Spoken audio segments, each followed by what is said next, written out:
নমস্কার, চলে এসেছি একটা রেসিপি নিয়ে।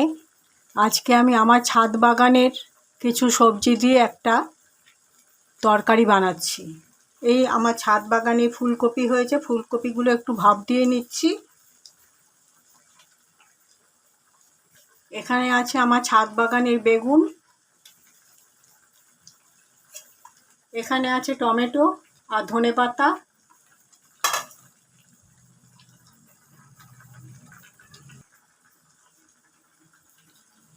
এখানে আছে কিছু কুমড়োর ডাঁটা। কুমড়ো গাছটা এখনো বেশি বড় হয়নি, অল্প একটুই হয়েছে। সেখান থেকে একটু আগাটা ভেঙে নিয়ে এসে এই সবজিটার মধ্যে দিচ্ছি। শুধুমাত্র আলুটা আমার কেনা, আর পুরোটাই আমার ছাদ বাগানের। তাহলে চলুন আমি এই সবজিটা আজকে তৈরি করছি। এই আলুটা কেটে রেখেছি, এইটুকু আলু দেব। আলুটা শুধুমাত্র কেনা আর পুরোটাই আমার ছাদ বাগানের। ফুলকপি দেব, বেগুন দেব ছাদ বাগানে, টমেটো দেব, ধনেপাতা দেব, কাঁচা লঙ্কা দেব। এগুলো কাঁচা লঙ্কাও আমার ছাদ বাগানের। আর দেবো একটু কুমড়োর ডাঁটা।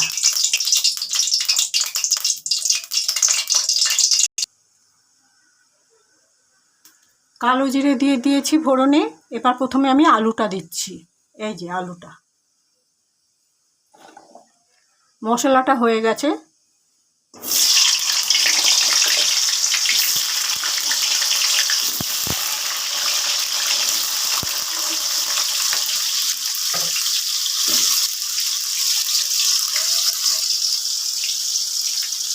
দিয়ে দিচ্ছি একটু নুন। এগুলো আমার ছাদ বাগানের বেগুন, দিয়ে দিচ্ছি বেগুনগুলো।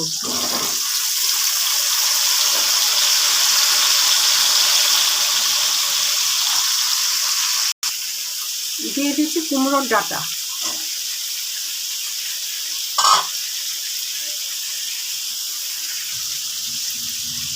এবারে দিয়ে দিচ্ছি এই ফুলকপিটা একটু গরম করে নিয়েছি, নুন দিয়ে জলটা ফেলে দেব।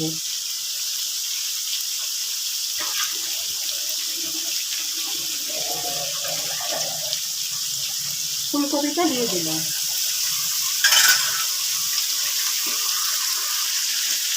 দিয়ে দিচ্ছি এই অল্প কটা কাঁচা লঙ্কা।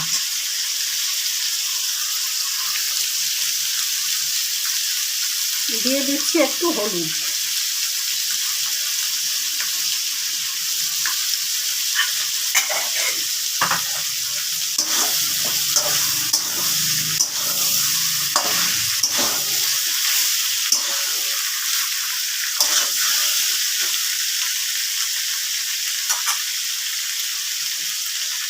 আলু ব্যতীত সবকটা সবজি আমার ছাদের বাগানের। এই কারণে আজকে এই রেসিপিটি করছি। দিয়ে দিচ্ছি বাগানের দুটো টমেটো।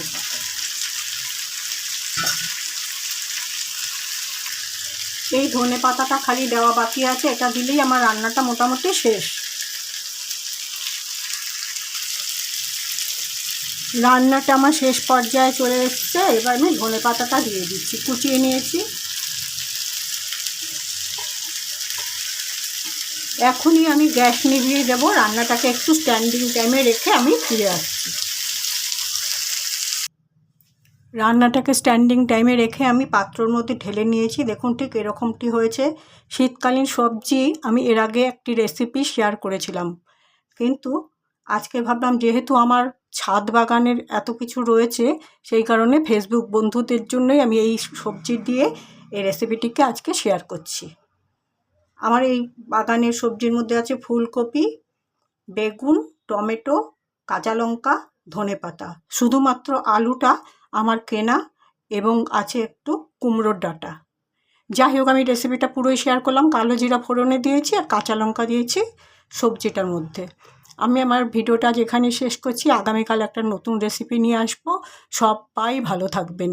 নমস্কার।